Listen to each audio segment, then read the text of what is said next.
You're cold as ice. Well, I don't believe a word, but you were willing to sacrifice. Oh no,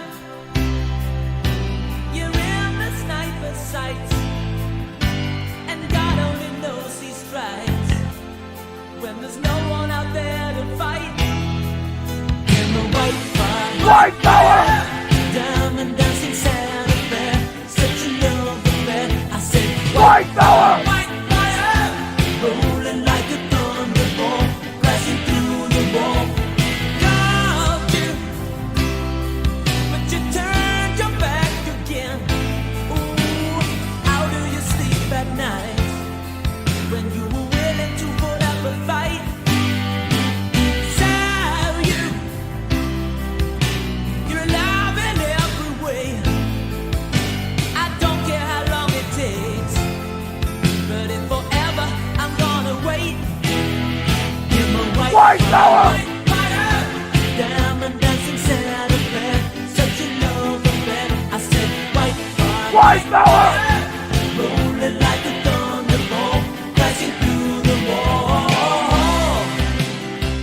Welcome back, Golan-globus. That was probably one of the hottest tracks we've ever put out. Yeah, I just want to point out Go ahead. What- that if you haven't listened to our Trick or Treat episode, shame on you if you haven't. But he's saying... Wait, will you have an issue with this song? There's something that could be misconstrued? He's saying Weinbauer. He's not saying white power. I just want to let everybody know that we didn't go right wing on you guys. Weinbauer. Even though that is the fashion nowadays in America is go full right wing, we're not doing it. No. Even our good buddy, we're very happy here. We're gleeful. We're gay as all hell. We're very happy. We had a great dinner with some old friends. Got to reminisce. We had the whole gang. You've all heard them before on this show. Yeah, and it was wonderful. It was great to The get only everybody way back we can get them in together. a room with us now. They Yeah. won't come to our show anymore, but We have this delightful little restaurant. We call it East Bay Rays. It's wonderful. There's just Dead Kennedys playing in the whole time. Holiday in Cambodia mostly. happy holiday in Cambodia, by the Happy way. holiday. You're right. It's the holiday season. How could I forget? remember when it was called Christmas in Cambodia, but I fucking, you know. Evangela Bafra is like, well, guys, come on. You gotta accept that one. Evangelical Bafra? Evangelico Barbara.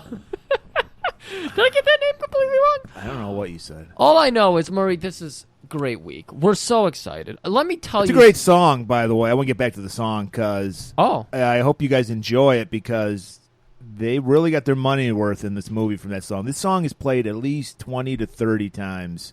Yeah. And indiscriminately. Just thrown in there. Yeah. There's no setup. It's just like someone's just having a meal together and they start playing White Fire. Yeah, well, I was actually contacted by the director, and he said, if you're going to do a Golan-globus theater episode about this movie, I am going to have to take my own executive producer privileges over it. So, guys, I got to warn you, if you hear that song or pieces of that song thrown in throughout the movie, that was the Weinbauer, by the way. Weinbauer. He was very insistent on that.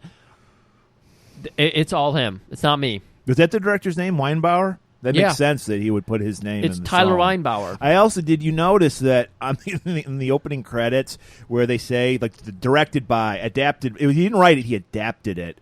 Oh. He actually, instead of just having it printed out, he had his fucking signature. Like I did. No, I noticed the fuck out of it. Oh, and my it was God. almost as obnoxious as Donald Trump's signature. It was Before- like huge. Murray, let's not go down the obnoxious train yet. Okay. Oh, we got a lot of obnoxious God. tonight. I didn't want to spill the beans yet, but no, we got gleeful things. I mean, this movie, full of nudity. Loved that. That was my favorite part of the movie. Yes. We've also got a giant-ass diamond that also burns flesh. Like, Indiana Jones couldn't even touch this level of shit. Yeah, well, it's White Fire. That's why it's called White Fire. It's exactly what. It's not an Burns. anti-Semitic thing. It's supposed to be a precious gem. It might be anti-Semitic. I think did the Jews only get burned by the diamond? I don't know. I didn't Dude, check. it might be. The two people who touch it might have been Jewish. Yeah, I Anyways, don't know. we got Fred Williamson. That sounds good. Oh, 4-time Pro Bowler Fred Williamson's in this movie. We've got a chainsaw fight, which is always fun to see. Bar fights, of course, always fun to see. An evil fucking scientist. I am so... No, I didn't even bring up the fact that there's fucking spacesuits in this movie for no fucking reason. Yeah, that was weird. But it was cool. Yeah, I guess. I mean, he dressed for the job he wanted. He wanted to be in Moonraker. He wanted to be a spaceship pilot. Yeah, I can't fault Murray, him that. I want you to keep this happy hype train going, though, because you have some happy news. Yeah, it's been a banner week for golan-globus theater. I mean, first off, as far as I'm concerned, this is my last episode because there's no way I can get higher than what we achieved today. If you've followed us from the beginning, you got to know that even though it's not a golan-globus movie, the reason this podcast exists is because of one special movie that bonded me and Griff, solidified our friendship. Absolutely. Quite frankly, I don't know about you, but it's my favorite good bad movie of all time. I don't know how I would compete with that. We're talking about Samurai Cop. Okay, great movie, but this is where it gets good, people. I'm a man of many talents. We all know that. I have at least 20 I show every week we do this podcast. But I can do a little bit of the arts and crafts. So for Griff, for Christmas, I made him carved him a couple of Christmas ornaments. You've done several for me. I got these back just a couple years, and I keep them up all the time in my closet for you. And where no one can see them except for the people prostitutes you torture and throw in your closet. Let's see. How many people come over? You. That's true.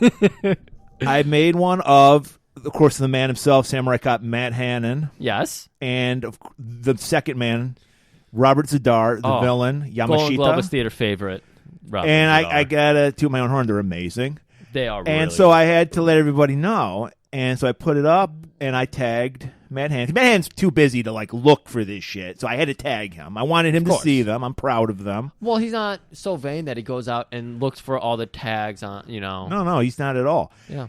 And it was funny because he has zero. He's got 700 followers. He follows nobody. Nobody. Not even his own children. He does not follow. So I thought that was kind of funny. But he almost immediately got back to me and was like, "Wow, those are pretty unique. Yeah, I dig them. Merry Christmas." And then of course he had to tell me what I got wrong because he's God. I can't. I mean, I had to take my my whipping like a man because he was right. First of all, I got his eyes wrong. I gave him baby blues on the ornament. He did mention the eyes very specifically. Yeah. He's like, "Why does everyone think I have blue eyes?" Yeah, he's like, "No, I'm a swarthy Greek. I have brown eyes." Yeah, but that's the thing though. We got recognition finally. Yeah, and that feels good because so many of the people we love are dead. First of all, Griff. It's true. And I doubt Shokazuki's on fucking Twitter. So this is the best it can be. So I think that's great. I'm happy that we got acknowledged by the man himself, Matt Hannon, because he doesn't do that a lot. Yeah, I'm fucking thrilled about it. It's amazing, and it's coming, people. I think right now we're aiming for 100th episode to be Samurai Cop. Yeah, I don't know because I checked and it's around our birthday. You gonna be out of town? No, I'm actually gonna be in town this year, which I'm trying to cope with. But okay, no, I think we can work something out for that. So look for that in March. Yeah. Also, Griff, if I've learned anything from reality shows like your American Idols and your Voices and all these competition shows is, Griff, it's not about, and then what we do, creatives is what we call ourselves. It's not about fame. It's not about fortune, Griff. It's about inspiring people. Yeah, okay. Everybody who competes on American Idol is like, I don't care about being famous. I just want to inspire people. And that's what we do here because Lord knows we're not making any money off of this. And I'm proud to say we actually inspired one of our listeners to start his own action movie podcast. Oh, good. His name's Gavin. Nice. I believe he was the one that recommended Martial Law 2, which is the movie we covered a couple weeks ago, our Listener Choice Award. Did he also recommend Unbreakable? Undefeatable? No, but Okay. he is a big Cynthia Rothrock fan. Okay. And so I thought that was really cool. I mean, we weren't just the only one. There were some other ones he like tagged in there. No, but sure. we're the best. And so, you got any words of advice or something that we've learned, tips that we've learned to like give him in his endeavor? Dude, as we know from our 80-plus episode or 75-plus No, episodes. it's like 85 now. We're at 85, Something like 80-plus that. episodes, man. It just comes in time.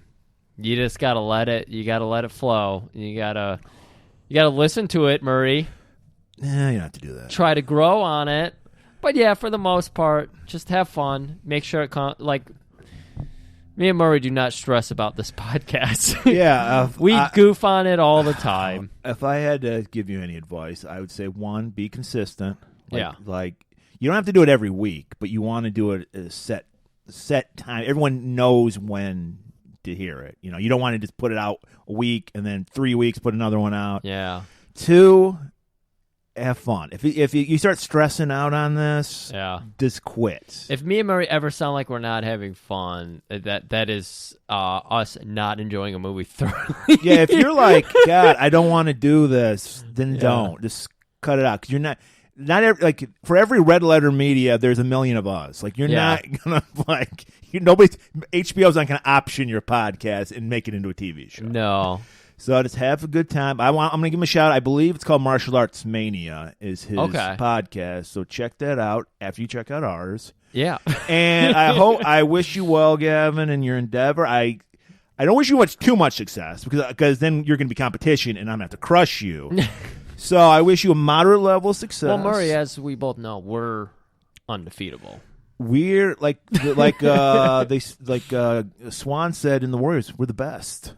I mean, we're not the most popular, but we are the best action movie podcast in the world. You'll have to confirm that name for me, because I'll definitely listen in. Martial Art Mania, I believe that's what it is. Okay. And if I'm wrong, then reach me on Twitter and we'll figure it out. So I just want to get that up. So good luck with that, buddy. On to We got to go on to the whores that are about to happen. the to whores. us. Yes, we got all that positive shit out of the way. Yeah.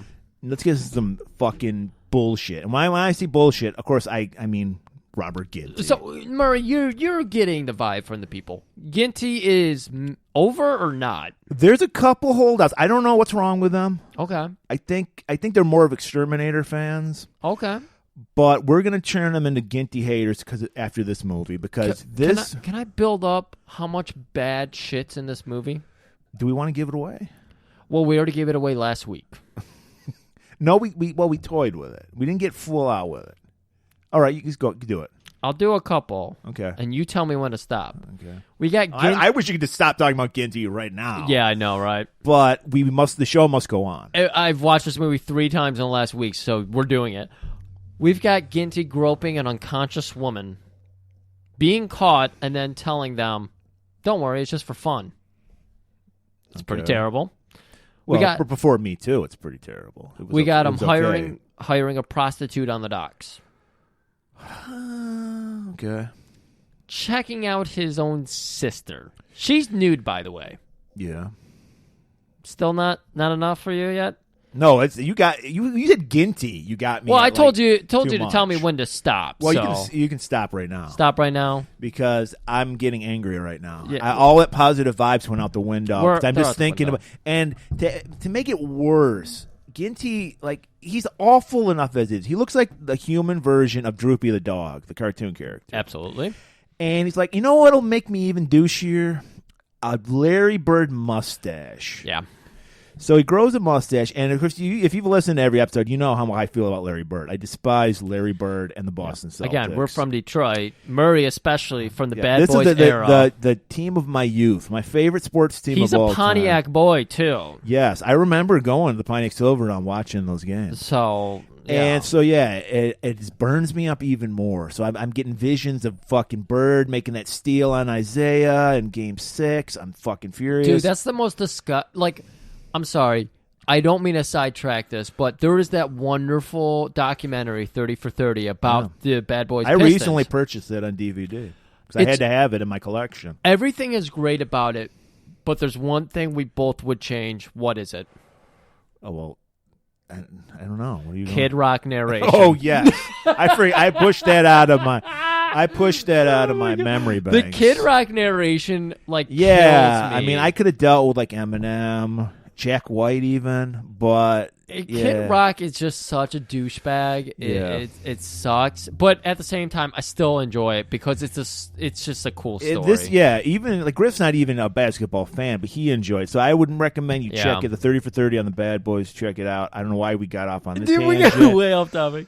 Let's get back. We're just gonna go right into the movie. I'm gonna go to I'm gonna throw to our trailer. So it's 40 seconds long.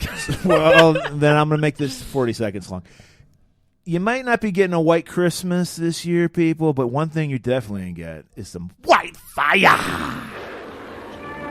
When Robert Ginty, star of The Exterminator, and Fred Williamson from the Bronx Warriors meet head-on in their quest for the fabulous 200-carat diamond, White Fire, the screen erupts in high-powered violence. But other corrupt forces also want the priceless gem, resulting in an onslaught of brute forces and ruthless conflict.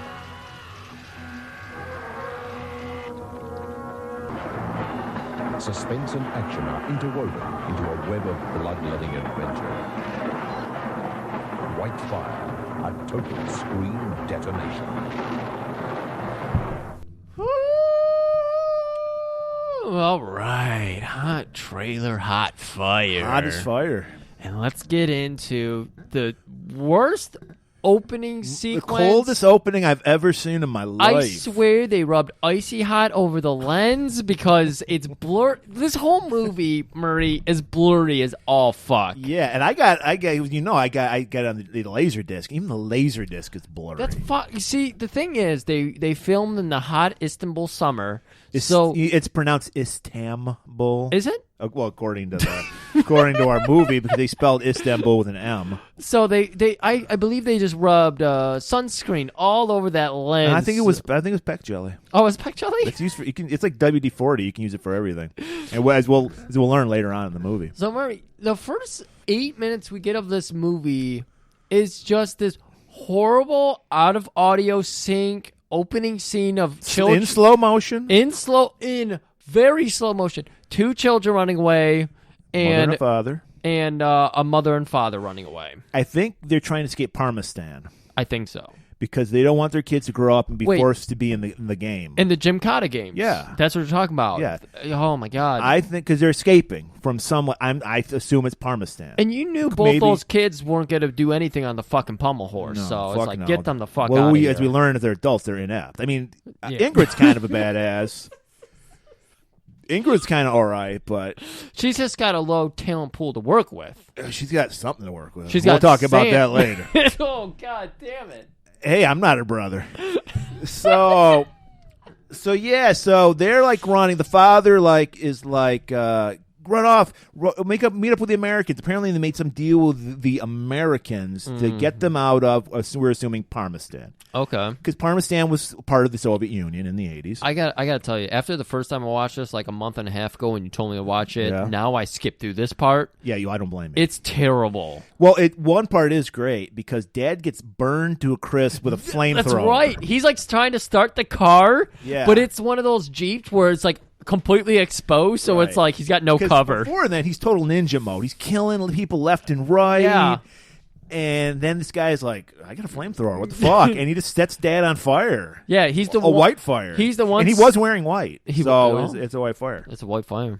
You got to be looking like a lot like a white fire. But Mom and the kids get away to the beach. That's where they're going to meet the Americans. His sacrifice wasn't in vain.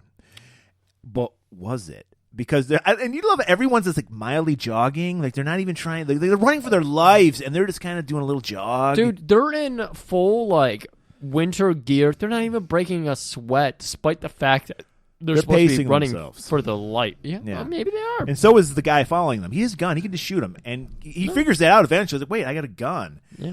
And he's like, I'm standing my ground. And then he just shoots Mom in the back. Guys, He shoots Mom in the back and then throws a gun by her hand and goes, shooting at me. We have a lot of non-American listeners. That's how stand your ground works. You yell, I'm standing my ground. You look around, and then you shoot as many times as you want. If it's in the back, hey, who cares? Doesn't matter if you blew their head off the first time. You take as many shots as you want. As long as you announce, I'm standing my own ground. And the kids, they turn around, Mama? And they're in shock. Oh, they know the courts can't do anything about it because he's standing his own ground. You're right. And so they're waiting to get themselves shot. Because they're standing in his ground, apparently. Well, and just as the guy's about to kill him because he's bloodthirsty. Huh? It happens. You get a gun, you just feel the power. Yeah, Trayvon Martin. Yeah. Wait, what was that guy? No, that was Robert Zimmerman. Zimmerman. Yeah, he's going all apeshit now. He's trying to sue the family of the kid he killed. Yeah, he's an asshole. And so I killed a kid. I'm gonna sue his family. So yeah, just as he's about to kill the kids, fucking our man Sam jumps out of nowhere, puts a guy in a fucking chokehold, snaps his neck. Oh my god! Throws him. I could have swore David Bradley snapped his neck. No, well, maybe David probably looks like that now. I don't know. Maybe. And he probably does. And then he's like, he turns out these are the Americans that were going to rescue them. And he's like, "There's nothing we can do for your mom." So he kind of kicks the mom into the water, like they're on a beach, and he just goes, "Don't look away, kids." And he's like, "Let's go." As he's kicking her into the beach, they're rolling the credits. They got this soft music playing. For the first time, it's not our White Fire theme. It's more of like a little. There is a kind of a love song too in this movie. Yeah. Annoyingly put in. We're not gonna. It almost made you throw up a little bit there. This love song. Well, when we get into what kind of love we're talking about, you're gonna throw up too. This is very much a. So, just as that, we get the great, like you said, we get the credits, we get that beautiful signature of the director. He had to show off his signature. Beautiful. And then we're just immediately into that great song, "White Fire." It sounds like a Styx B-side, the band Styx. And wait, what other Styx? The river. Oh, okay. And so we see it's Istanbul, Turkey, 20 years later. Oh, fucking Turkey. Are you kidding me? Erdogan, we got this bullshit happening back in these movies too? They're in the process of invading something. I forget. Syria, is that what they're invading? Yeah. Syria. They're doing that right in this movie's happening. And we see Ingrid. She grew up into a beautiful woman. Oh, my God. And beautiful woman who loves jumpsuits. She loves jumpsuits. So she's got a nice blue jumpsuit. I'm talking ocean blue. She's got like a little gradient effect going on. So it's kind of got a lighter blue to a darker blue. White high heels. Beautiful hair going on. And then, of course, Japanese sun art going on. It was the 80s. We fell in love with the house. She's got it flag, like patched on. The rising sun flag. We love it. I'm kind of surprised that her work was like, yeah, come on in. That was their uniform, I thought. But okay, how do I address this?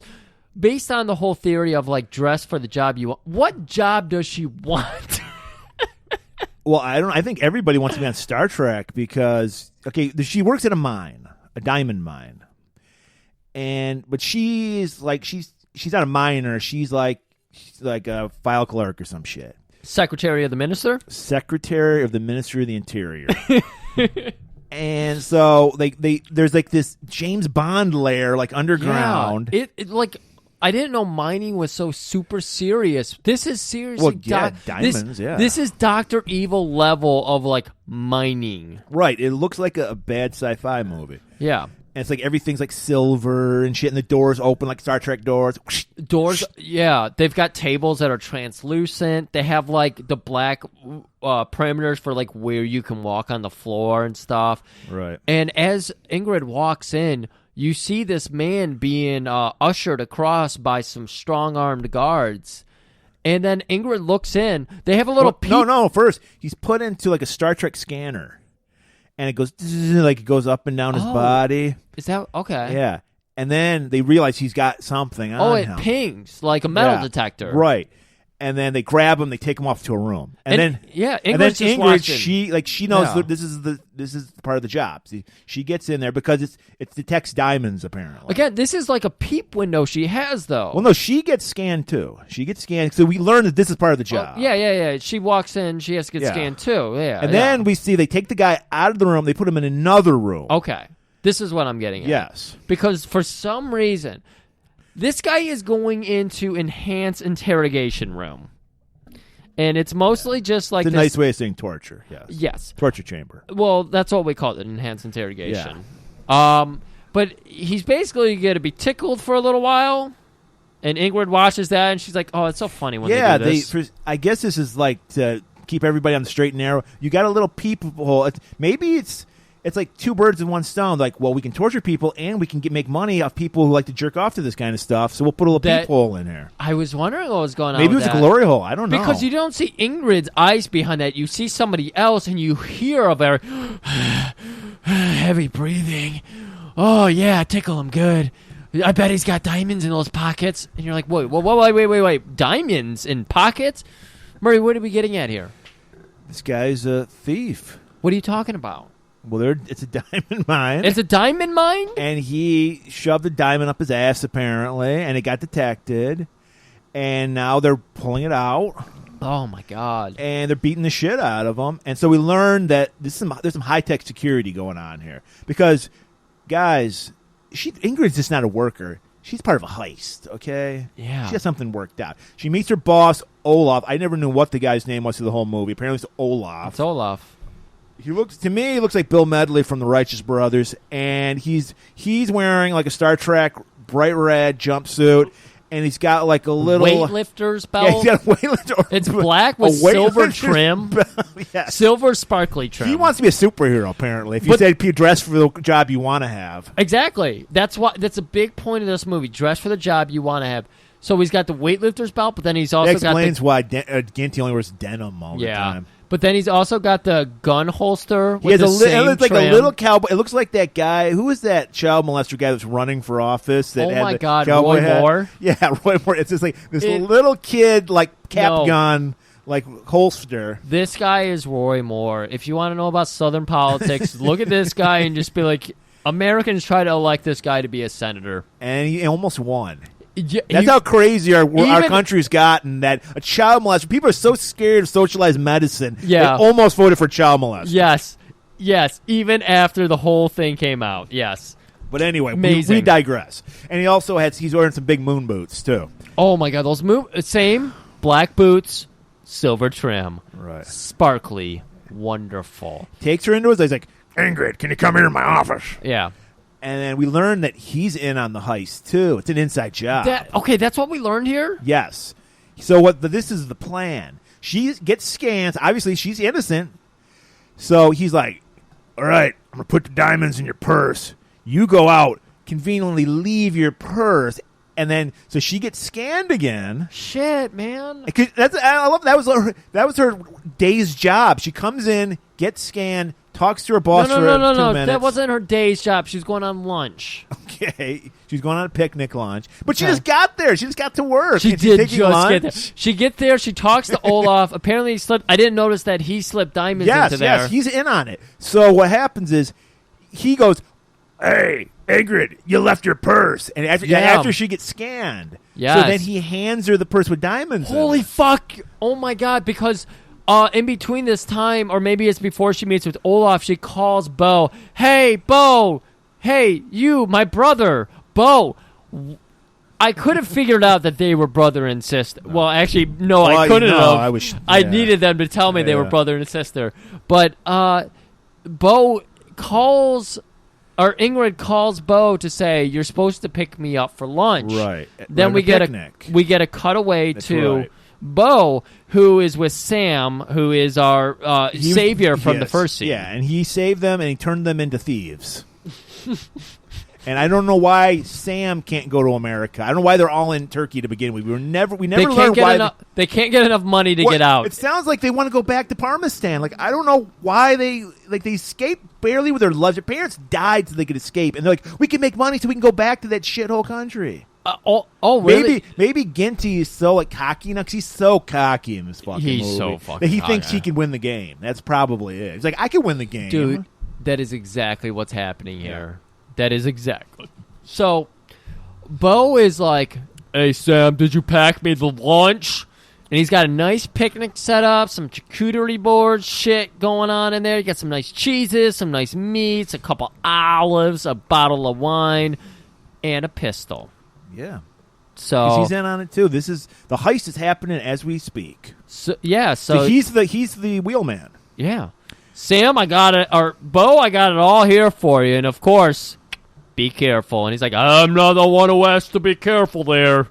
That's Ingrid's shop. She's got to go through security, which we've already learned she went through security. Right. So she doesn't have to go through security. So yeah. So he's like, Olav's like, you forgot your purse. Wink. And he hands her the purse with the diamonds, and she's like, thank you. Wink. God. And then the audio visual sync up in this movie is fucking I mean, god-awful. I got to guess this was an Italian movie, so everything was dubbed later. I think it was French, actually. It may probably 10 countries are probably involved with this movie. No, I'm pretty sure it was like straight up French. If you see the original title of it, I'm pretty sure that's French. So, all right. So, Bo picks her up in his Jeep. Going on this nice dinner lunch date. Picnic basket, as Yogi Bear would say. And apparently they figure out that they stole the diamonds. I don't know, but somebody's coming after them. I don't know if they work for the mining company or there's other thieves. There's a lot of other thieves around here. There is. And so we get the slowest car chase you've ever seen. Both Jeeps going through like some sand dunes and shit. And Ingrid's trying. She's like, "Can't you drive straight?" He's like, "Hey, what do you want from me?" Yeah. And she's shooting at him. And then they stop the car. And then we get to see Bo let loose. Yeah, I mean, he looks over his shoulder. Or are you talking about after they already got stopped by the other thieves? I don't even remember what happened. Because they start to drive off and things are going terribly. They see the diamonds, you know. Is the people chasing them with Barbosa and Sophia? They are. Oh, okay. I thought they worked at the mining company. No. That makes sense. So that's like how Barbosa... There's another like diamond thief group. Barbosa and Sophia, this Italian woman, runs it. Yeah. And they're like... basically, their thing is they follow our heroes, Yes. our gang, and just rob them after they do their job. That's their whole job. Is they're like, you get the diamonds out so easily, so we're just going to rob you after you easily rob them. Right. So they capture them, and of course, Griff, where do you go when you want to do some really sneaky, low-down, dirty shit? Well, Murray, we're talking Istanbul. So I'm guessing they don't have too many spark factories around because that was American 80s. But there is definitely docks. Docks everywhere you go. God damn it. I'm going to move to fucking Nebraska so I don't have to deal with docks. Because we're surrounded by docks. We got lakes all around our fucking It's right. state. In Nebraska, all you got is corn. Yeah. And Huskers. And so they bring him onto the boat. They're Barbosa, captured, tied up. Sophia. Yeah. And Sophia's like, "Got some out of you. You seen Richie?" And it's just perfect Italian. And she's like, "I want to work Steven with Seagal you. We're going to take half of your money, and you're going to do all the work. Capiche?" You're going to go in. You're going to steal the diamonds, and you're going to bring them to And then us. cocky as fuck Ginty. I don't know why, because he's a fucking penciling geek. But he's like, "Oh, yeah? Well, you make me." And he's like, We're gonna hold your sister hostage, and you're gonna do what we say. Capiche? And if you don't, then Barbarossa's gonna be a little rough with her. She's gonna get in that tush, you know.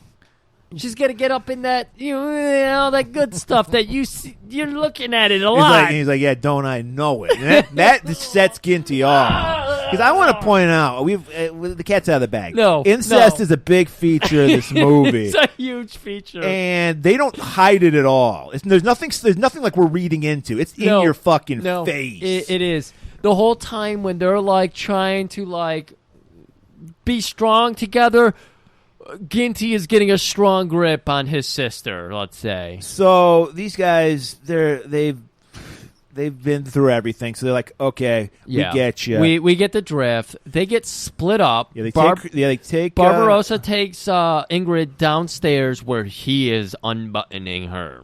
Yeah, and our man Ginty's like, all right, I'll go talk to my boss Sam, and we'll work out this deal. Yeah. So he's just like getting walked out, and then he just busts out these ninja moves and takes out everybody. Yeah, he's going down the layers of the houseboat here, and he's taking out everybody. This is like our third movie in the row where somebody takes out a houseboat. It is. It is. This is not. It doesn't have the coke room though. It's not that fancy because we're talking about Istanbul, not America. Yeah. So he looks in that window and he sees Barbossa starting to unbutton his sister. He's kind of like rubbing his crotch as he's watching. He does wait a long time. He waits for at least 1.5 nipple to get out, and then he's finally like, well, she rescues herself because she headbutts Barbossa. You're right. So he was just into it. She saved herself. He's like, oh, he shit. He even busted in the room. Was like, oh, jeez, He oh, busted in God. the room. He's like zipping his pants up. He was doing a Rodney Dangerfield bit. Oh, jeez, oh, God, oh, yo. And she's like, what took you so long? I was enjoying the show. I think did he really say that? He did. He did. He absolutely did. Fucking Ginty! And so Ingrid is just like, did you get the diamonds? No. So they head back up to Captain's Chambers where the boat driving wheel is. I think it's called the helm. Helm. Yes. And, he sees passed out Sophia, and Ginty gets... Well, he knocks out Sophia. He knocked her out earlier. Wow, he actually beats a woman up. Wow. Oh, no, it was actually this scene that they take Sophia and they take some other henchman out. Okay. So they take them out together. Ingrid takes out Sophia. Okay. Woman on woman, man on man. That's nice. But yeah, so then a boat gets in there, and when I say he gets in there, Ingrid is like, slow down. That is fucking creep, by the way. Like, and she fucks her brother. Okay, that's how creepy this was. So, and he pops back up with a diamond. He's like, "Look, sis, I was just trying to have a little bit of fun." And the bag of diamonds is in his teeth. That's how he got him out. God. And he's like, and away we go. So they jump off the boat. The henches are everywhere. No, come on, Murray. We're out of the pan. We're into the fire. We're on the docks now. We're into the white fire? We're out of the pan and into the white fire. We're on the fucking docks, and we know outside of the hot dog salesman, only garbage people are on docks. And a transaction between Steven Seagal and a puppy guy who threw a dog out a window. Nothing good is happening here. So of course, 8 people surround them. An army of Borats come out. Like, every man in this movie, but like 2 have mustaches. And it was very confusing. They all look like Borat. I could have had work back then. And they're all, that's nice. Hey, I like your unbuttoned shirt.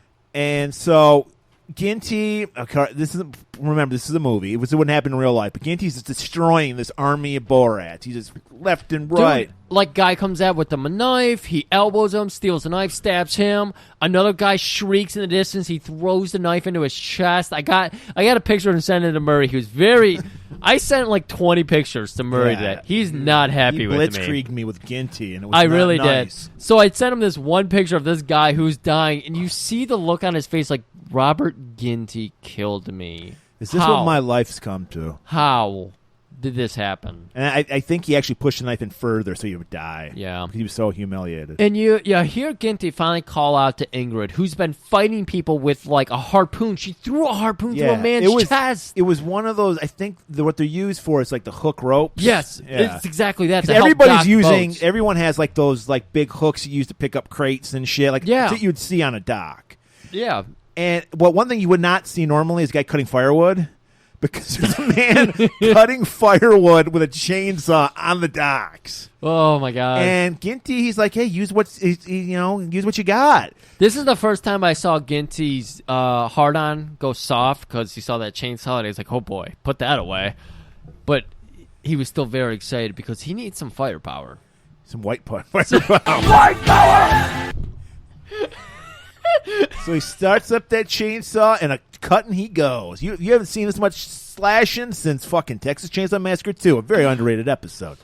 And he's killing people left and right, and they're having a hell of a time. Ingrid's throwing spears at people. There's some cool close up of just like guts flying out. Of Yeah, it was. random It was shit. pretty. I gotta sickening. say, I liked it. I liked You like it. guts flying out? You know, when it's like this like cheesy level of horror, I love it. Yeah, it was like straight out. They just went to like a slaughterhouse and got some guts. Yeah. And he was like, ugh. That I'm cool with. There's a lot of other shit I'm not cool And with. they're like, they take out the group, and they're like, hey, man, we need a boat. We got to get out of here. Yeah, so they find this little prostitute. He's in there with his like fucking tight white shorts. His balls are hanging out, dick's hanging out the other side. And Ginty's in there grabbing a fistful of balls, and he's just like, I got $20 if you get me out of here. This guy's like, I got something else if you get me out of here. So Ginty does a little work and gets out of there. Nice naked babe on the nice boat. Hot, well, not, she wasn't, her body was hot. Her face was kind of rough. But You could tell because it was so blurry. I couldn't. That's Yeah, the one I thing could. the laser disc got right was her face was clear. Yeah, it was crystal clear. But tits were fucking amazing. So they take off. They go back to our boy Sam. Oh, So Sam, we see Sam, and he's like, he tells us what happened. He's like, look, Sophia and her gang, they want in. yeah. A gang jumped us. It's Sophia. It's Barbosa. They want in. We see, and then so like Sam's like, all right, I'll talk to my, like, they got like a fence that they use to like sell their like diamonds, you know. So the fence is there, and they're like, hey man, what's going on? You know, can you look into this? You know, There's definitely got to be a mole in our system here. and the 'cause- guy's like, I'll look into it, and then cut to random guy exploring a cave. Borat exploring a cave. Another Borat. And he's not dressed. Like, again, we've been talking about dress for the job you want. This man is not dressed as somebody who would be exploring, spelunking, anything like that. He's dressed like a guy who just finished up a nice crack deal. I thought he was just another miner. He's just another miner. He was supposed to be another miner, but he was dressed in a suit. Well, first of all, I didn't know diamond mines were like Sandy, because it's like they're just pushing sand with bulldozers. I also didn't think that they would clear out a full, beautiful, cavernous passageway with a centrifugal room around this pedestal with a giant illuminating white diamond. Well, you mean white fire? White fire. Yeah, so, yeah, it was weird. The guys, a bulldozer just pushes like a little dirt away, and then they find this huge cavern, this Indiana Jones cavern. There's like booby traps and shit, and spears flying. It's great. And the guy's I love like, it. white fire. We learned that white fire is like this legend. And he's just mesmerized, but it hypnotizes you. And he just has to have it, and he grabs it, and he's like, ah! It singes the fuck Because out of his hand. It's white fire. It's white fire. So naturally what he does is he realizes whose property he's on. Right. Olaf's. So he goes to Olaf's office underground behind the chain link fence in East Bay Labs, Ray's Rabs, further Goes down into the quadrant. sub basement Yeah. where all the sci-fi shit's hidden. And so you get this buzz into Olaf. Olaf, there's a man here. He's a weird man. Kind of sketchy. He's wearing a weird suit. Looks like he just made a crack deal. He says he found something. He keeps mumbling about white fire. And he's like, white fire! White. So apparently everybody in Istanbul knows about No, white fire. Istanbul? And he's just like, all right, Ingrid, get Ingrid. She needs to know about this. Get Ingrid out to my car. Warm it up. Bring this man in here. Quickly. So they meet up with the man, and he shows him. He takes him to the newly discovered cavern, and he's just like, yes, it is the white fire of legend. And then he's like, yeah, hey, what's that over there? The guy goes, what? And then he gets a pickaxe to the back. Olaf just murders this fucking guy. I didn't think Olaf had it. He's old. He's stringy. He looks like Stan Lee in his last few years there. I thought, But he maybe- didn't have oddly enough, didn't have a mustache like Stan Lee It's does. a good point. It's like the worst I thought he could do. Not to say this isn't terrible, but the worst I thought he could do is grope Ingrid. And yet alone, he's killing a man. Yes. And she's like, kind of like, what the fuck did you just do?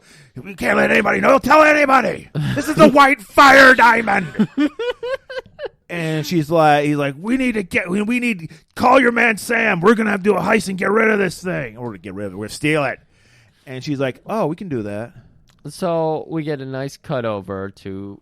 I gotta tell you, I forgot this scene. Murray made sure this is bold, italics, head font, like level 5. I made sure because I want to warn people because we get a scene of peck jelly wrestling. We see these two swarthy, Borat-looking men slathered in peck jelly, and this is abuse of peck jelly because peck jelly it's a body enhancer, Griff. Yes. It's not used for wrestling because what happens is, I mean, we sell it by the barrel like crude oil. Yes. But we don't want you to overuse it because what can happen is, I guarantee you, Paul from Undefeatable overused peck jelly. Yes. Because it makes you go insane. It gets to your head. Yeah. So do not do this at home. These were trained professionals. These they look like they were like in their 50s. These old guys, they look like 1970s wrestlers, Dusty Rhodes, if you will, and they're slathered in peck jelly, and there's wrestling, and that's it. There's nothing pertinent about this. We really movie. spent more time talking about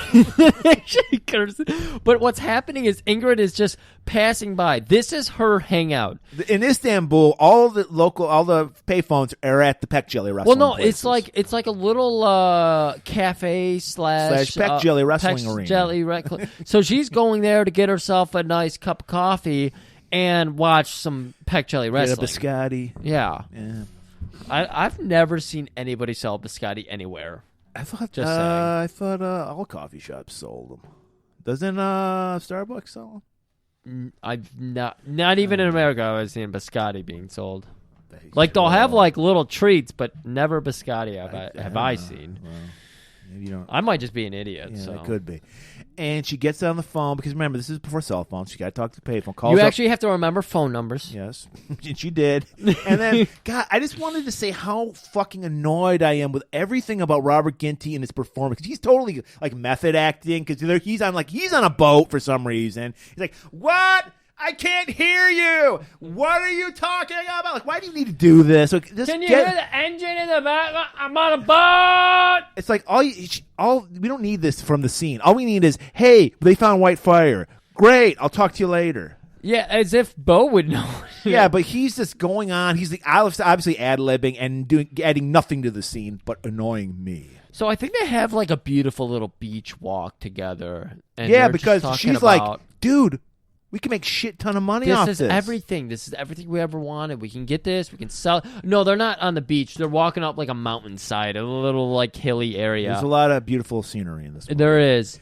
This is one of the worst, though. You see all of Istanbul. And he's just like, no, it's too dangerous. We're not going to do it. Yeah, they're like, it's super guarded. You know why? Because he's worried once she's like financially set, she's not going to need him anymore. Yeah, in Istanbul, all she has is him. Right. And she's going to keep fucking him. But anywhere else, she's going to find a great guy. Right. And so he's like, shit, you've seen the studs in Parmistan? I can't have that. Because he realizes he's a loser.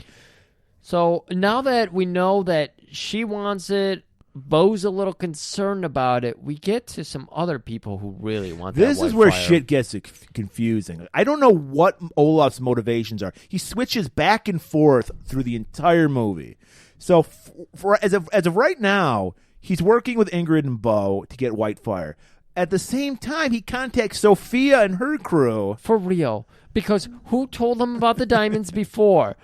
This is a good point where, like, the informant would be a good thing, but the only people who know about Whitefire are Olaf. He killed a man, so he wouldn't tell anybody, exactly. and he tells everybody. Exactly. There was 3 people. Now there's 2. It's Olaf and it's Ingrid. So Olaf is the informant? I guess he must be the mole. Because I never found out. I never figured out what the mole was. I guess he's the mole. He's got to be the mole. There's no other reason. I don't know why. He has a perfect setup with Ingrid, and he loves Ingrid. Yeah. Like, he loves her. So yeah, but he sets up with Sophia. He's like, look. There's a white fire here. I like this voice. That was his voice in the movie. I know. I like it. And he's like, hey, white fire. And he's like, white the fire? What is the white the fire? And he's like, is that some kind of STD you got?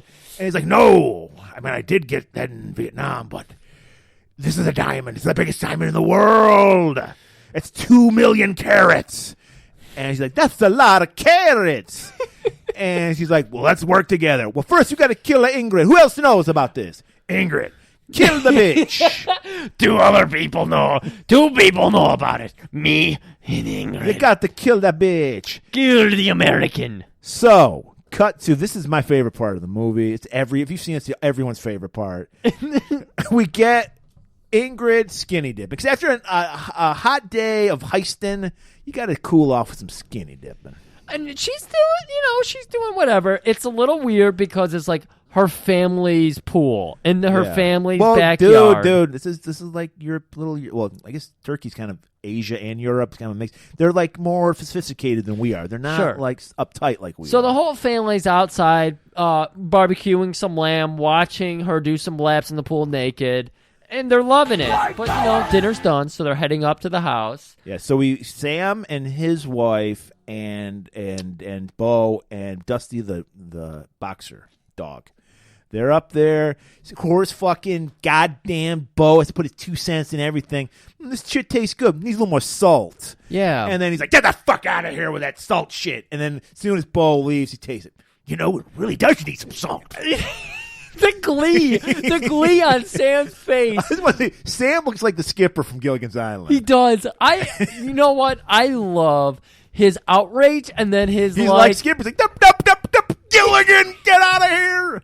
And he hits fucking Ginty with the hat, and then Ginty scurries off. I kind of He's like, you go tell Ingrid food's ready. And he's like, you better believe I will. Oh my God. So Ingrid gets look, I can't believe I'm going to do this. I hope you don't.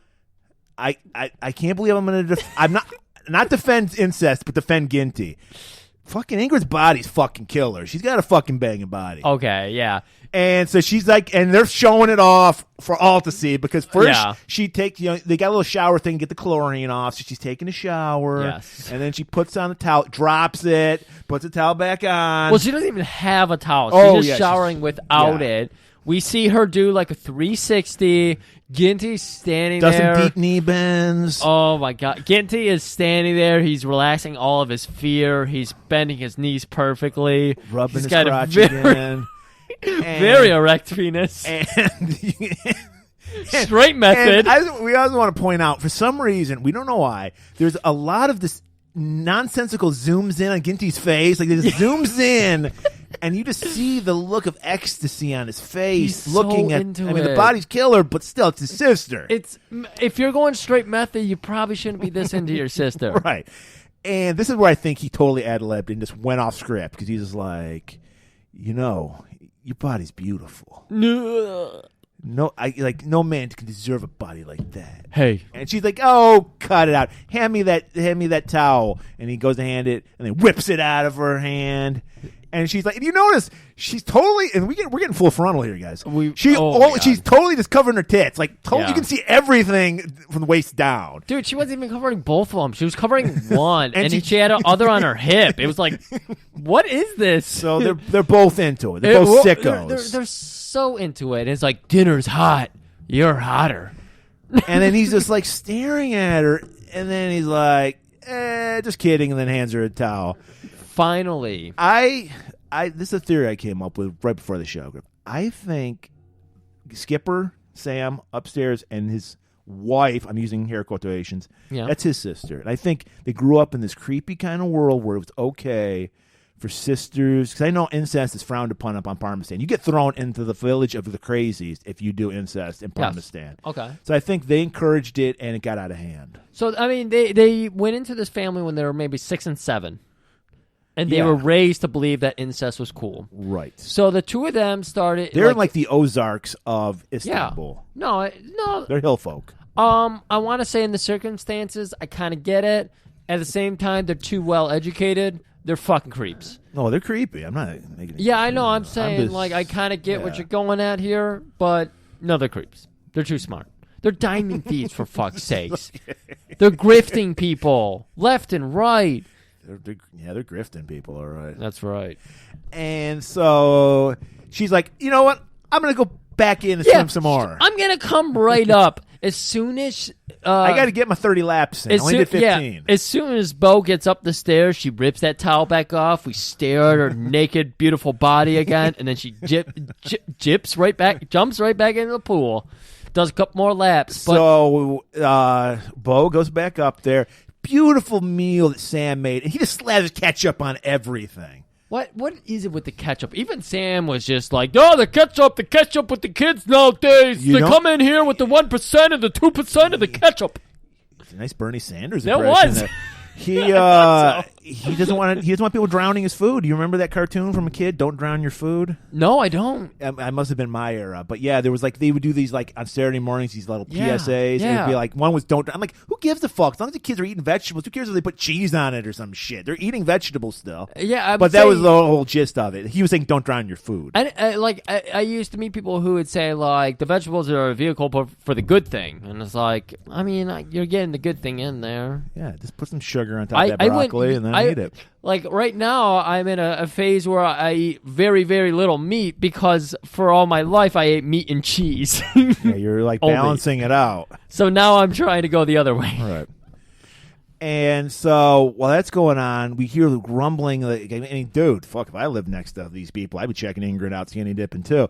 So we think it's just more creeps just hanging out, but it's fucking Sophia's gang.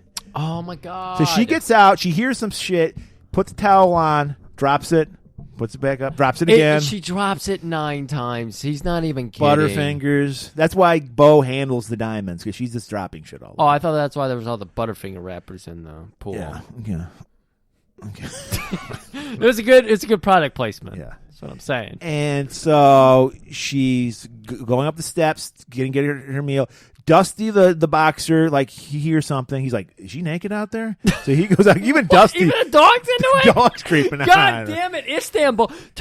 You know what, Erdogan, your country's worthless. Trump should bomb it, and he probably will.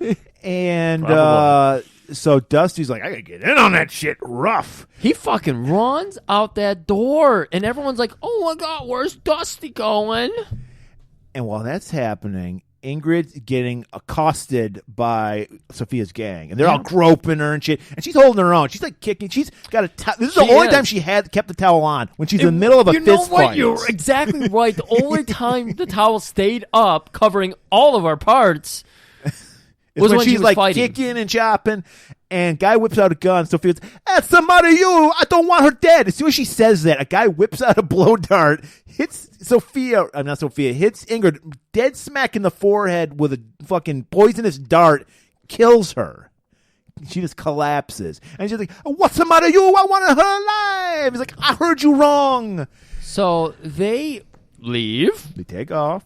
And it's like an hour or two later. I don't know why they wanted her alive. First, she told Ola she wanted him dead because she knew about White Fire. I think they want to know where the White Fire was. Oh, okay. That would make sense. Olaf does. Well, yeah, but still, if they were trying to undercut Olaf, I don't know. This movie's so confusing. But again, I'm leaving. I'm trying to cut us a new path here. If they wanted to undercut Olaf and get straight to the White Fire, she knows where it's at. You can't trust Italians. They exactly. do that. But instead, they leave Ingrid there to die. They bitch run away. We're looking in on Sam and Bo and his Luke wife. And they're fucking enjoying Star Wars 5. They're watching on Laserdisc. On Laserdisc, and finally, Bo gets up to get some ice cream, and he's just like, "Hey, where's that dumb dog at?" And Sam's wife's like, "Yeah, where is Dusty wife at?" / sister. And she's like, "Yeah, I'll go look for him. I'm gonna go look for Dusty." And then she sees this. This was probably the only death that bothered me. The dog's dead. The dog is dead. I think they probably really killed the dog because he had a big slash on his stomach. Oh, and he's great acting. If not, and, I hope it was acting. And it's Istanbul. We don't know, dude. I can't stand that we have police dogs. I can't stand that they possibly killed the dog in this movie. Never watch a cannibal movie. So, yeah, she's like, "Oh, Dusty, no!" And then the fucking creeps come out again, and they just stab the shit out of. I don't even know what her name was. What? She gets killed. She got killed? Yes. I don't remember that at all. Yeah, she gets killed. And I guess Bo hears her screaming, and he's like, That's Ingrid wanting me to come fuck her. That's finally what gets them outside. Yeah. You are kidding me. No. Oh my. And so they rush out, and Bo, I remember he this like movie so steps on differently. sister, wife, whatever the fuck she was, because he sees this beautiful naked body laying out there naked and dead. She looks comatose. That's my target. And he just steps on the woman's face to get to Ingrid, and he grabs Ingrid. Almost blood-curdling no you've ever heard. Almost as bad as the no Griff gave me when I said we're doing this movie. And he just holds her, and then we get this nice, he just stares off into space, and we get this like double image. We see them running from the beginning of the movie as children. That's the worst thing. He is nuzzling his face in her dead breasts. He's motorboating a dead body. He's motorboating and he's a like, dead she's still body. kind of warm. Would it be weird? Like, And then he's like, I've already fucked my sister. Is it weird Yeah. to go even further and fuck a corpse of my sister? director You're gonna see the shit gears turning in his head. He's like, It's not even just Robert Ginty's acting. It's the director also like, here's his motivation. He sees his dead sister. He thinks about when they were children and they thought about... Maybe they were really incestual since the beginning. I don't know. Maybe they were forced to, and that's what the family's Maybe trying to Sam leave. and his wife, who we'll call... Crystal. Maybe Sam and Crystal weren't into incest, and then these two kids came in their life. They're like, hey, maybe it's not so bad. Maybe Sam and Crystal are brother and sister. I don't know. There's so many questions about this movie and not any answers. And we're not going to give you the answers because we're moving on. So, cut to a bar. Ginty. I mean, first there was a cliffside crying scene. Sam tries to console him. He's throwing rocks off. Sam, don't even talk to me right now. I'm so sad. I'm going to drink myself to death. Then we go to the bar. Okay, so he goes to a bar, and he's drinking thimbleful of whiskey. It is literally an eye drop of whiskey. It's so infuriating because he's like slowly killing himself with alcohol. I know you don't agree with me on this character, but he is the Joe Pera level of alcoholics, where he is dabbing a glass with alcohol. He's like, give me the bottle. Yeah. And then you think he's just going to take a big swig, and he's like, no, he goes, kip, kip, kip, kip, kip. It is 3 drips. And the guy's like, I don't even feel nice. I don't feel like I can even charge you for this. You're barely drinking. They cut to the bartender who has this look like, I don't even know. Like, that is a great actor. I know, they really did cut to the bartender for no reason. He's had a blank look on his face. And Yeah. it's just like, But no, even his expression said it all. It's like, I don't even know, charge this guy. Like, he probably was a real bartender. This might have been a candid scene. I wouldn't be surprised. Yeah. I doubt they had any permits or anything. Exactly. And then we see this hot, almost Ingrid-esque blonde. Oh my God, we get like the shot kind of zooms out because we're just like I don't know if it was because the picture was so blurry, but the first time I watched this, I thought it was Ingrid. Yeah, no, 100%. I mean, there's very many reasons for that. But it's like zooming out from his hand holding the glass, and you see him sipping away, and then finally this beautiful young lady with a hot body and tits pouring out of Wearing her a jumpsuit with high pouring heels. out of a jumpsuit. And yeah, you're just like, oh my God. Yeah, you're right. It's like, is that Ingrid? Is he seeing things? Are we in some kind of comatose, like some kind of dream fantasy state? world? Yeah. And this woman, this is where the acting comes in, for some reason fell madly in love with this sloppy, ugly, drunk guy. And he's like, hi, hey, do you think you're gonna need a lift home? I really want to give you a lift home. I saw the way you take a thimbleful at a time, and I gotta tell you, I think you need to eat something. Wink. And he's like, who made you? Blah, blah. And she's like, yeah, I totally get what you're saying, but I want to take you home. So as she's saying that, Ginty finally looks away from his thimbleful of whiskey and sees that there's this other Borat-looking fucker. He's right up in her hair, Joe biting it. He's like, I like your vagine. He's doing all the Borat moves. He's shoving nostrils full of her hair into his nose.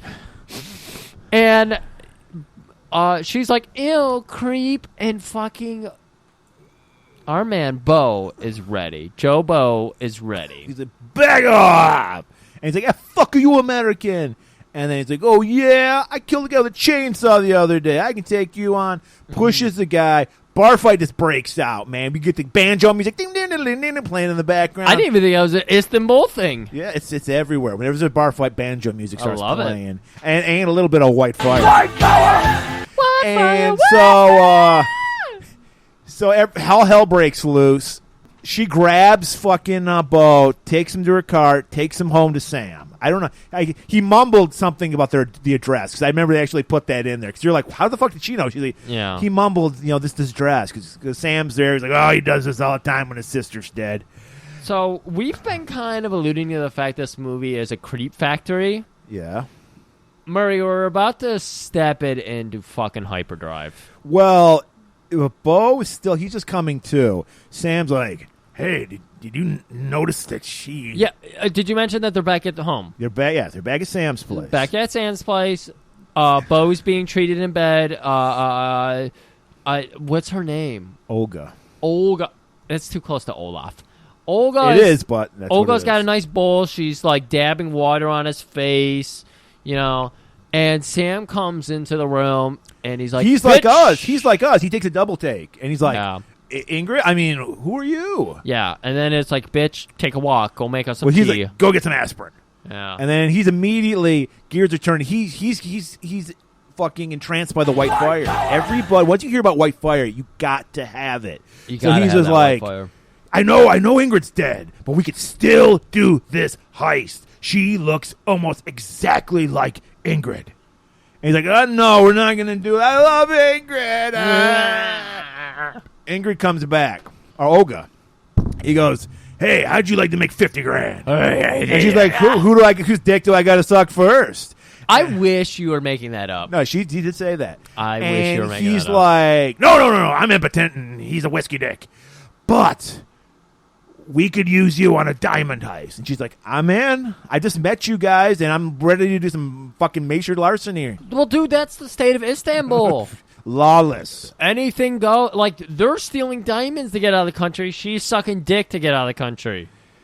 So we learn that he's like, all right, you look kind of like Ingrid. Tits a little small, but we can work on that. Yeah. Ass is a little flat. Tits are a little small. We can make it work.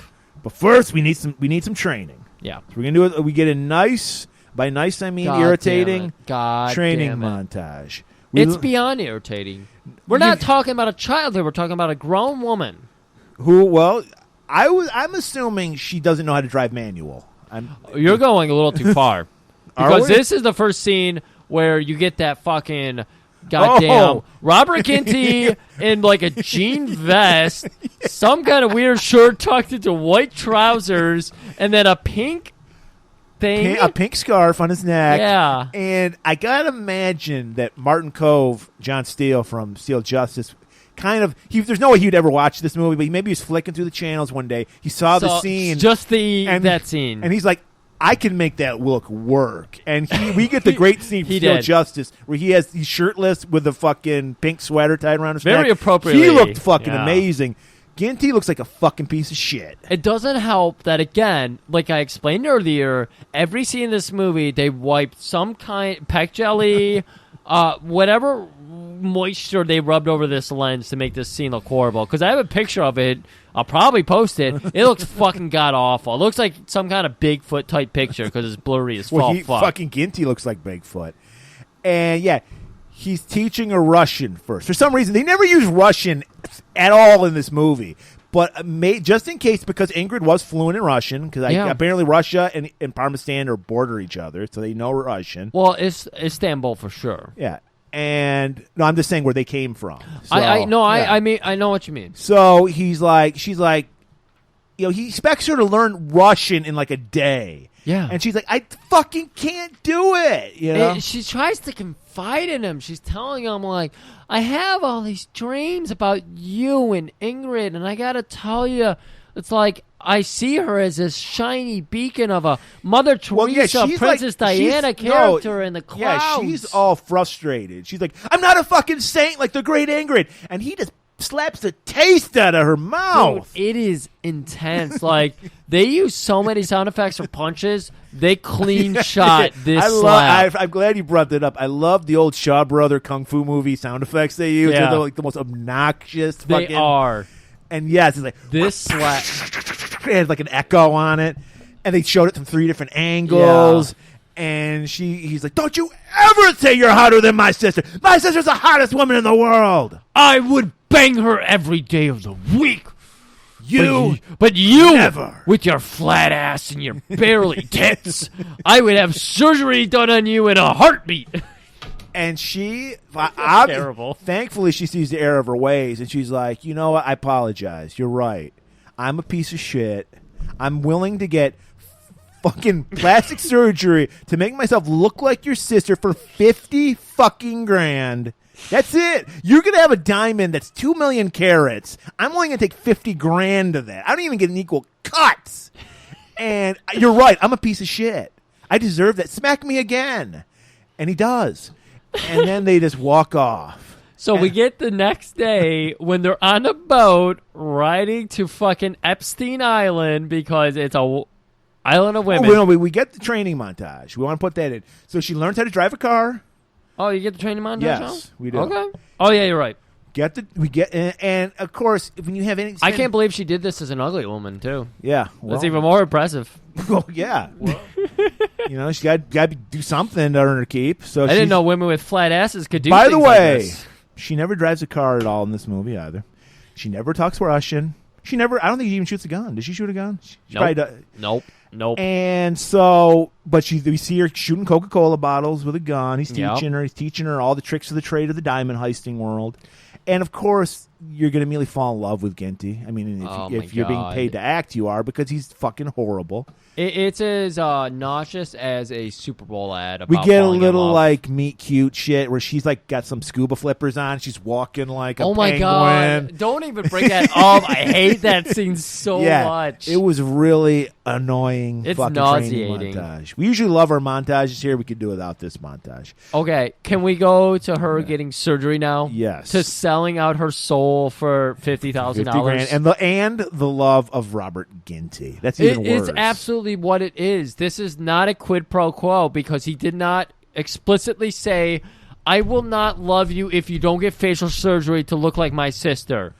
Well, it's important. Well, it's also important for the heist because she's going to play the role of Ingrid. Yeah. Because they need to fool Olaf. Apparently, maybe Olaf speaks Russian with her. Like, maybe she was teaching Olaf Russian, like on their lunch breaks, and they needed that. That makes sense. I don't know. But so she's having some trepidation, second thoughts, because she's going to change the way she looks for 50 grand forever. So she's like, guys, I don't know about this. Yeah. He's like, trust me, this woman is the best. What? I don't know. I don't a remember. woman doctor?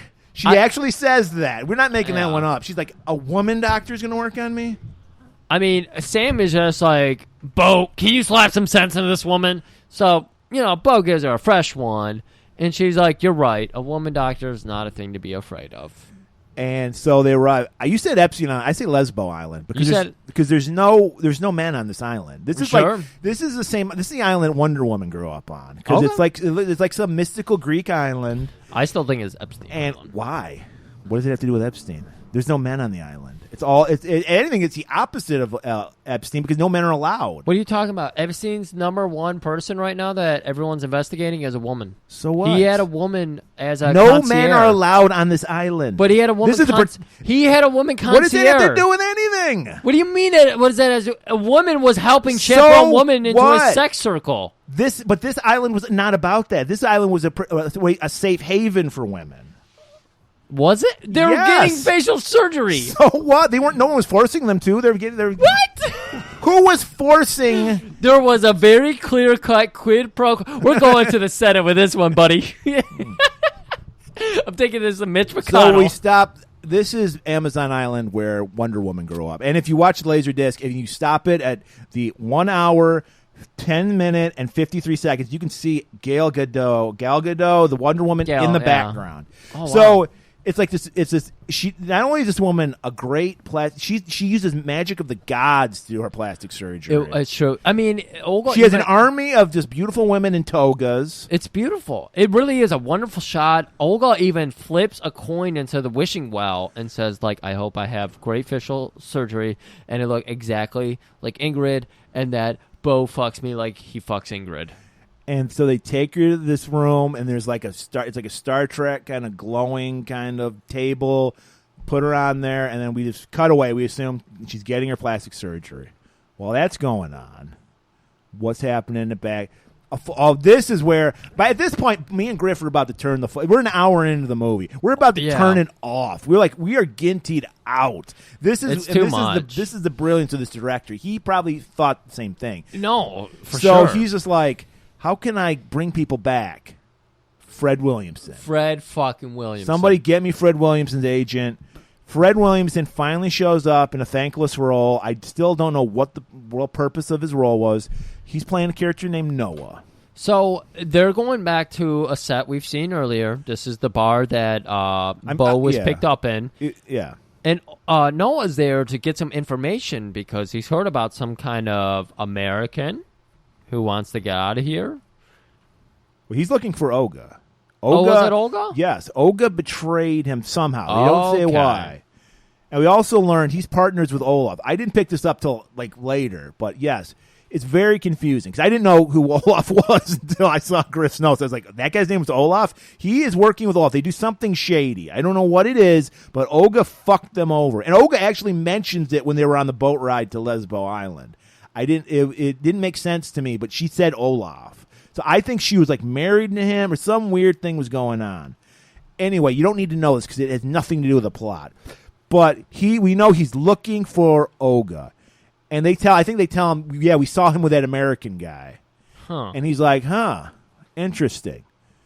Cut to Olaf, and you said this is where you made the mistake. You said it was Fred, but it's not. I don't know who it was, but I'm pretty sure it was the guy that's the fence for Sam. He's the mole, remember, in the beginning? Yeah. He is in Olaf's office, and they're talking with like a scientist. Yeah, the three of them are doing a little powwow.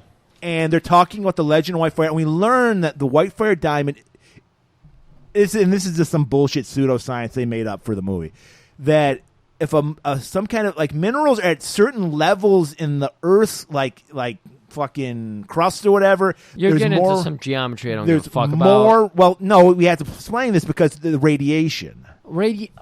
So that's why the guys are getting burnt when they touch the white fire. That's why it's called the white fire. And we learn that the fucking ancient Aztecs, or whoever the fuck lived in fucking I'm Istanbul. still going to put the goddamn thing in my mouth. Well, you do that, you're going to burn your fucking tongue off. And so we learned that's why they call it the white fire, because it'll burn you with the radiation. And so apparently we get Noah going to the island. I don't remember going to a precursory trip to the island. He doesn't. You're way ahead of us. No, I'm not. Yes, you are. No. Well, because the reason is you keep putting fucking Epstein in everywhere when it doesn't make any sense. That's why. He goes to a whorehouse, not a bar. Oh, you're right. I did. You see, right. You did this loudly instead of doing it quietly. Yeah, he does go to a weird bar. Yeah. Griff has Epstein on the brain, so it's all in our notes. Well, but come on, man. Epstein's out there. No. This makes more sense. Yes, Epstein would have a whorehouse. So he goes to a whorehouse, and he's like, I loved how it was like, he tells his man, because apparently Olga's a whore, because that's where he goes to look for her. He's like, it's true. Wherever. Okay. This scene makes more sense right to me now, yeah. So the madam's like, he's like, enchanté, mademoiselle, well, to the madam. Fred Williamson does not hold back, like, pleasantries. No. He's very business. And he's like, I'm going to have my men search for that Olga bitch. And she's like, look for her. She's not here. So I love the scene where the guy just walks in and somebody fucking, he's like, hey, want to join? Come on. I know. Let's fucking Siamese trap this bitch. And they fucking destroy the whorehouse. They're like, you're right. He's not here. While that's going on, the Iron Sheik shows up. I loved him. And he's like, I'm going to break your fuck you in the ass to make you humble. Noah. Apparently, there's some fucking friction between the Iron Sheik and Noah that we don't know about.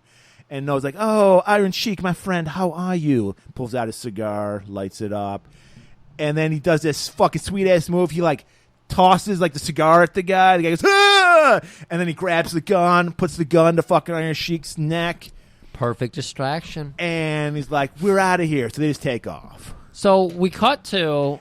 Most of fucking Fred Williamson is just here to be cool because none of his scenes are at all necessary, really. I know, like, what are these scenes? Because we're going to another one that adds up to nothing. Yes, because now we're going to Sofia and Barbosa, and they're interrogating a guy. They grab a poor random guy. I don't know why he would know anything about White Fire. Anything. And he's like, "Tell me about the White Fire." He's like, "I don't fucking... Who the fuck are you?" Did you recognize the woodshop they were in? No. We already mentioned it before. It's the woodshop from Trick or Treat. I did notice some fucking Sammy Kerr music playing in the background. There was Sammy Kerr music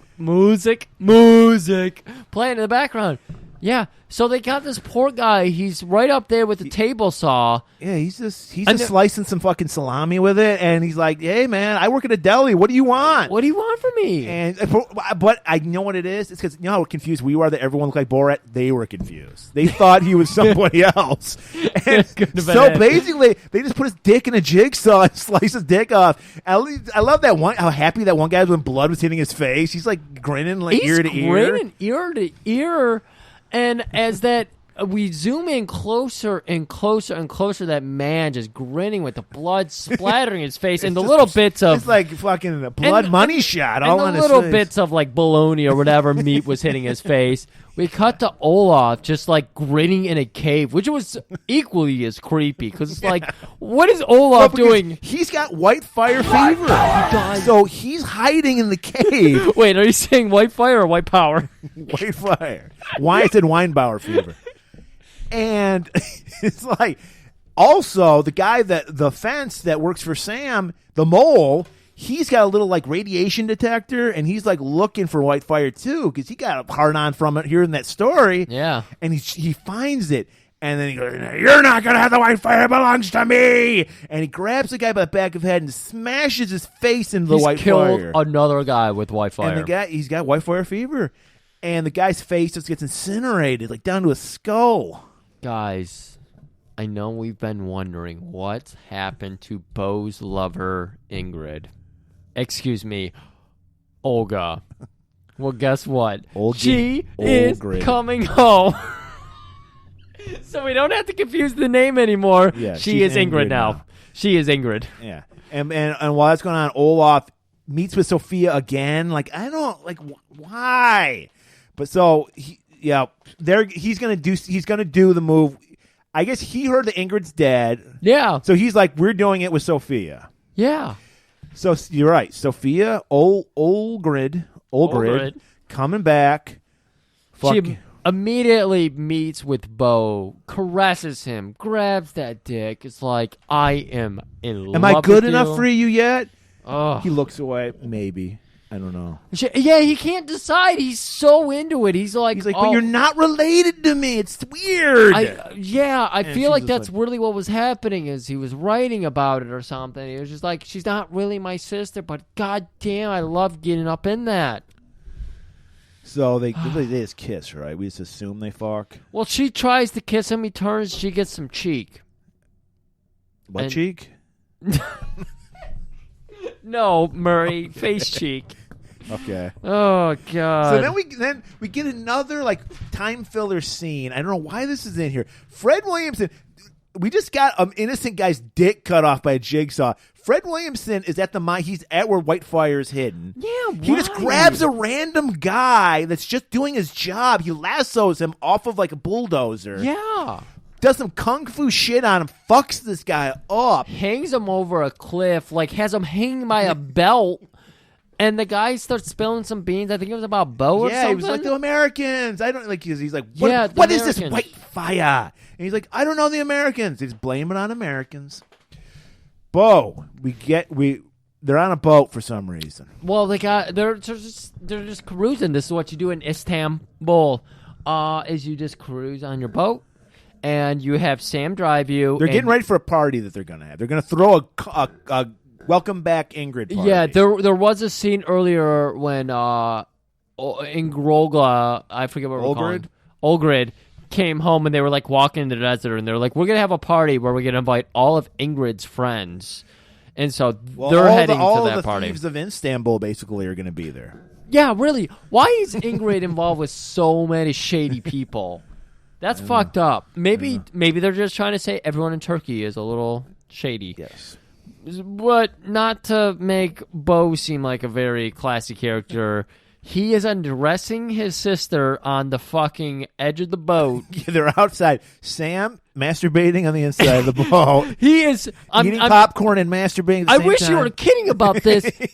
They are fucking 5 feet away from Sam, who's behind the master's wheel. And he is master wheeling himself. And like, I loved how like lackadaisical he's even doing it. He's just like bored, like he's like because she's got like a lace kind of front. He is really bored about and it. He's just honk on her tit, and she's like, yes, he's finally gonna fuck me. He's gonna be treat me like a sister finally. And then he just looks away. He's just like, no, you're not good enough. Was he doing that because he's like, how long is this surgery gonna last? Or was he doing it because he's like, will it feel like my sister? Like, there's so many things. Whatever. That doctor she didn't get the tits right apparently because he's like, no, pushes it away like a little kid that doesn't want to nurse, like a baby doesn't want to nurse. He's just You're right. As soon as he reveals those tits, he really starts to get like ginty about it. Like, there's a trash truck waiting for me in the Bronx. So the cut to the party. The party. All the scum of Istanbul is there. We get Sophia and her Barbosa, crew. Olaf's there. Noah shows up. Noah eventually shows up. So, Olgrid, goes. Yeah, they're trying to fool everybody. Yeah, she goes off to like get some like punch or something, and Olaf comes up to her. Now all of a sudden, Olaf wants to work with her again. She's like, look, I'm back. 1 week, we'll be ready to do that heist. And then he gets all like on his high horse. And don't you tell me what to do. I got to make sure that the guards are in the right position and everything. Yeah. 2 weeks. God damn it. I'm the boss here. She's like, whatever the fuck you want to do, whatever. Heads back to Bo. And they're like coupling over each other, like, oh my god, that was a close call. But Olaf thought I was Ingrid. Isn't it great? Shouldn't I suck your dick now? And just as she's about to, fucking Noah walks in. Got a cigar. All eyes are on her. It's like, 2 ladies with him. Oh my god. And he's just like, grabs fucking Olgrid's hand. Enchanté, mademoiselle. He's always busting out the French. Murray, my god, I'm just... The way you said that, it's flashbacks to Fred Williamson. I thought Fred Williamson walks into my kitchen. Yeah, that's how I roll. And they start talking, and there's like a little cat and mouse game because Bo, the douche that he is, he's like, look, I'm going to goof on this guy. He doesn't know that you're Olga because we all know he's looking for Olga because Olga fucked him over. And so he's fooled. Noah's fooled. Yeah, like Bo leans in hard because Olgrid tells him, "I used to work for this guy," and so Bo is like, "I'll detract." Instead of saying like, "We'll get the fuck out of here," he's like, "Let's fuck with him." Yeah. Well, no, he tries to like really distract from it. So he's always like, "Noah, my good buddy," and Noah's just like, "Oh, sir, you have me at an advantage. I don't remember who you are." Sign your Colonel Sanders or some shit. I'll say. I don't know who you are. I don't know why to tell you this, but this is how Fred Williamson talks when he's surprised. As long as it's not a Chicago accent. You got 2 accents now. Hey, look at this. I got 2 accents. So Fred is just like, sir, I don't know who you are, but your lady here is very... I wouldn't remember a Larry Bird-looking fool like you. He says, I remember every face, and I don't remember a chump-ass Detroit Pistons loser motherfucker, chump Larry Bird-looking bitch like you. Why don't you go back down to the head house? I do remember this beautiful... I remember every titty I see, and I've seen those titties before. I remember this beautiful lady very well. This is Olga, and she works as the secretary. Ingrid. God damn it! I fucked it all up. They're similar names. I hate those names. I They hate are every ugly name. names. I hate every name. And you don't. Ingrid's not a sexy woman name, and so he's just kind of like so he because they could have just let it go, but Bo had to push it. So now his fucking senses are going off. He's like, "There's something up." With this too. But exactly because of Bo. Now Noah's like, you know what? I'm gonna go not to Epstein Island. Thank you, Murray. I'm gonna go to Lesbian Facial Structure Island. Yeah, he's like, isn't there a lesbian that does plastic surgery? Let me check it out. So he has a picture. Oh, goes, have you seen this horror before? And she's like, I don't fucking know. I just fixed their faces. And then he's like, I'm gonna kill one of your bitches. And she's like, all right, please, you disgusting man. And he drops his fucking. I had to write it because I love it. He's like, another time we'll discuss your views on heterosexuality. Because apparently he's not down with the gay people. I don't know. But and she's just like, yes, it is. She is fucking Ingrid. And he's like, I knew it. So we're finally getting to the quote unquote climax of the movie. Everyone's kind of starting to learn about the big plan here. Right. Meeting up at the White Fire, what day it's going to be meeting up. Bo's crew's moving in to steal the diamond. Olaf's crew wants to make sure they don't get the diamond. Well, yeah, that all makes sense. What doesn't make sense is we have this little parlay between Noah's gang and Bo's gang. I don't know why this scene took place. Yeah, it really made no sense. So they meet up at a farm, like at a barn. It was like a drug deal was about to happen. And Noah, he's like, I don't have any guns on me. I'm cool, baby. And then somebody gets spooked or something, shoots. Like there's a gunfight just blurs out. And Noah, cat-like reflexes, he just takes off. He jumps on a train. He's jumping from car to car. Ingrid's got Ingrid almost shoots him. Bo stops her. He's course. He's like, let him go. He's too cool to die. Of course. Time filler, I'm guessing, because this scene served no purpose. And they needed some more action or something. So, yes, you're right. The heist was supposed to happen in 2 weeks. It's happening tomorrow. Because Olaf, Sophia, Barbosa, they learned that it's happening tomorrow. I don't know how they learned it. Maybe the mole. I don't fucking know. At this point, I don't care. This is the great heist plan that Bo's crew has. Bo and Sam are just going to walk into the diamond site. That's it. Almost like on Black Eagle when they walked onto the boat site. Yep. They just walk on. They get in. This place has got the tightest security of all time. But they walk in. Ingrid gets in because it's their job. Yeah. So they just find the cave. No problem. They don't have any fucking tools to do anything with the White Fire. This is the brilliant heist that they have. They get there, and he's like, well, fuck, I guess we should have brought some tools so we can take this thing off and not kill ourselves. They didn't even bring oven mitts. And they didn't even bring tinfoil. Nothing. And then this is a little exposition scene. He's like, hey, look at all these mini diamonds that are around the White Fire. He picks some up and puts them in his pocket. Because that's going to come into play later. I remember where this comes into play. So he's like, yeah, these diamonds will go help to pay for those tools that we didn't bring to fucking do this. Even though you think there would be tools, it's a diamond mining site. There'd be tools you could use for sure. But they don't care anymore. They want to get the movie over with because they're sick of looking at Ginty's face. While that's going on, I guess Olaf finds up. He calls Sophia. Yeah, like, get over here to here. They had a day to plan this out. It took them a day and a half to get crew on site, despite the fact that they are the power here. They have the money. It is Olaf's site, and still their people are 9 hours late to the fight. So they eventually show up. We get this fucking lame gunfight. It's 10 minutes. It's as long as that fucking opening segment and as boring. Noah, being the genius as he is, he's looking at everything, just waiting for his moment to strike. He's sitting there with his beautiful cigarette in the fucking distance, just smoking with the sun behind him, just oh, these motherfucking honkies get to fight themselves out. I'm gonna be the victor of it. He's sitting there working on his argument. He's working on his views of heterosexuality. Yeah, the debate. Yeah, you know what? She put something in his brain there, at least. And fucking Bo is doing his best Alan Quatermain impression by throwing dynamite everywhere. Oh, he really was. Yeah, you're right. And all the bad guys are getting shot. We're looking at some tired-ass, scrawny-ass Ginty trying to be an action star.